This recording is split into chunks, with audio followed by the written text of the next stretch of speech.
ஜெர்மனியில் 25%க்கும் அதிகமான மக்கள் புலம்பெயர் பின்னணியை கொண்டுள்ள நிலையில் அவர்களின் கல்வி மட்டம் குறைவாக உள்ளதாக சுட்டிக்காட்டப்பட்டுள்ளது. 2025ஆம் ஆண்டில் சுமார் 21.8 மில்லியன் ஜெர்மன் மக்கள் கணக்கிடப்பட்டனர். இது மொத்த மக்கள் தொகையில் 26% ஆகும். புலம்பெயர்ந்த பின்னணி என்பது ஒரு நபரோ அல்லது அவரது பெற்றோரோ 1950ஆம் ஆண்டுக்கு பின்னர் ஜெர்மனிக்கு குடிபெயர்ந்ததை குறிக்கிறது.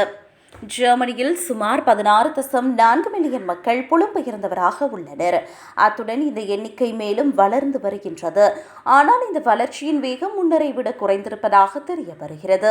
பெரும்பாலான புலம்பெயர்ந்தவர்கள் போலந்து மற்றும் துருக்கி போன்ற நாடுகளில் இருந்து வருகின்றனர். ஏனையோர் உக்ரைன், சிரியா மற்றும் ரஷ்யாவில் இருந்து வருகின்றனர். இவ்வாறு இருக்க ஜெர்மனியில் புலம்பெயர்ந்த பெற்றோருக்கு 5.4 மில்லியன் குழந்தைகள் பிறந்துள்ளனர். அத்துடன் புலம்பெயர்ந்த பின்னணியை கொண்டவர்கள் பொதுவாக இளைஞர்களாக உள்ளனர். அதாவது 25 முதல் 34 வயதுக்குட்பட்ட பல இளைஞர்கள் புலம்பெயர் பின்னணியை கொண்டுள்ளனர். எனினும் புலம்பெயர்ந்தவர்களின் கல்வி நிலைமைகள் சீராக இல்லை. சிலர் பல்கலைக்கழக பட்டங்களை பெற்றுள்ளனர். மற்றவர்களுக்கு முறையான பயிற்சி எதுவும் இல்லை. இது சமூகத்தில் உள்ள வாய்ப்புகளையும் சவால்களையும் காட்டுவதாக சுட்டிக்காட்டப்பட்டுள்ளது.